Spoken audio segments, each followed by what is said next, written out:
आज का हमारा टॉपिक है ग्लोबल वार्मिंग। इसमें हम देखेंगे डिफरेंट कॉजेज मेन मेन जो ग्लोबल वार्मिंग को कॉज कर रहे हैं और प्रिवेंशन देखेंगे कि कौन से ऐसे काम हैं जिनको करते हुए हम ग्लोबल वार्मिंग से बच सकते हैं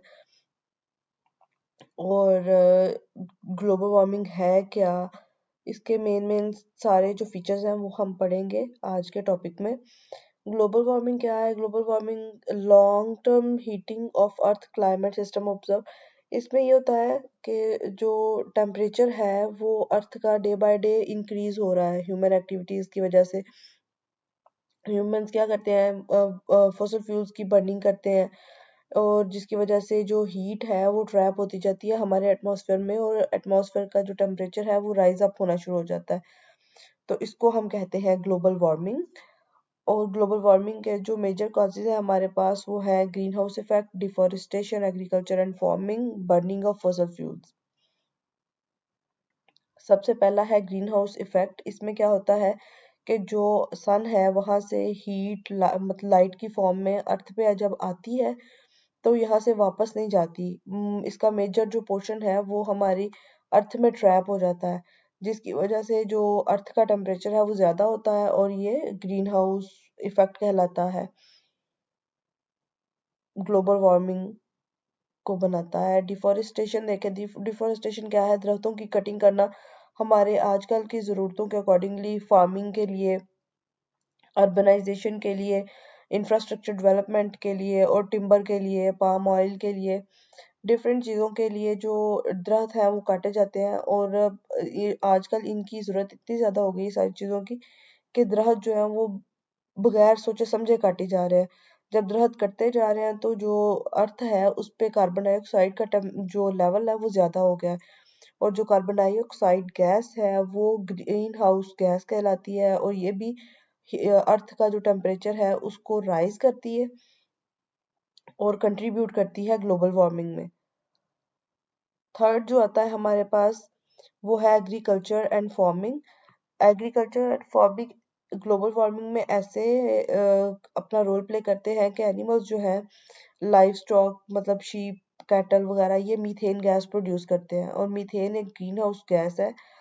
और क्या होता है कि जैसे ऑस्ट्रेलिया में जो गाय भैंसे वगैरह हैं वो बहुत ज़्यादा पाली जाती है, गाय मेनली, और इसके अलावा शीप्स, ये मीथेन गैस प्रोड्यूस करती हैं।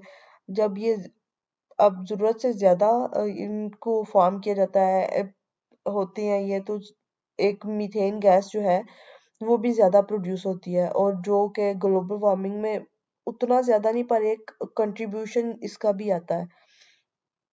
Australian farming contribute 16% of total green house gas emission. Farming जो है टोटल का, ग्लोबल वार्मिंग की टोटल का 16% जो है वो ऑस्ट्रेलियन जो फार्मिंग है वो कंट्रीब्यूट करती है ग्रीन हाउस गैसेस की एमिशन में, जो ग्लोबल वार्मिंग का एक जो है वो मेन रोल प्ले करती है ग्लोबल वार्मिंग में। उसके बाद इनके जो कंसिक्वेंसेस हैं, मतलब रिजल्ट्स क्या आ सकते हैं ग्लोबल वार्मिंग के। ग्लोबल वार्मिंग काज करता है इंक्रीज हीट इंक्रीज करता है, ड्राउट्स और इंसेक्ट्स आउटब्रेक्स। तो जो है ये सारी की सारी चीज़ें हमारे क्लाइमेट चेंज के साथ जो है इंटरेक्ट कर रही हैं और इसमें जो वाइल्ड फायर्स हैं उसका जो लेवल है वो इंक्रीज हो गया है। वाटर सप्लाई डिक्लाइन कर गई हुई है, एग्रीकल्चरल जो यील्ड्स थी वो कम हो गई हैं, हेल्थ इम्पैक्ट्स आ गए हैं in cities due to heat. Cities में हीट ज़्यादा हो गई है और काफ़ी ज़्यादा हो गई है। And flooding, erosion in coastal areas and additional concerns. More frequent and intense drought, ज़्यादा ड्राउट्स आ रहे हैं, storms, heat waves, rising sea levels, melting glaciers and warming oceans can directly harm animals. ये डिस्ट्रॉय कर रहे हैं different places को जहाँ पे एनिमल्स रहते हैं और कम्युनिटीज को वगैरह को। As climate changes worsens, dangerous weather events are becoming more frequent or severe। जो हमारी इन्वायरमेंट है, जो हमारा वेदर है, उसमें सर्दियों का जो टाइम पीरियड है वो कम होता जा रहा है और just because of global warming. Prevention क्या कर सकते हैं हम? क्या काम ऐसे कर सकते हैं जिसकी वजह से जो ग्लोबल वार्मिंग है वो इतनी ज़्यादा ना हो। होगी तो सही, पर लेवल उसका थोड़ा कम हो जाएगा। हम we can prevent global warming by reducing the demand of fossil fuels by using energy more wisely. फिर हम क्या कर सकते हैं, चीज़ों को रीयूज़ करें, और कुछ चीज़ें मतलब जैसे फॉसल फ्यूल्स है उसका जो यूज़ है वो रिड्यूस कर दें, और चीज़ों की रिसाइकलिंग करनी शुरू कर दें। फिर क्या होगा, प्लांट ज़्यादा से ज़्यादा दरख्त लगाए जाएं। जो दरख्त हैं वो कार्बन डाइऑक्साइड गैस को एब्जॉर्ब करते हैं और ऑक्सीजन को एक्सपेल करते हैं। तो इसकी वजह से जो ऑक्सीजन के एक्सपेल से कार्बन डाइऑक्साइड के जज़ब होने से भी जो टेम्परेचर है वो नीचे आता जाएगा।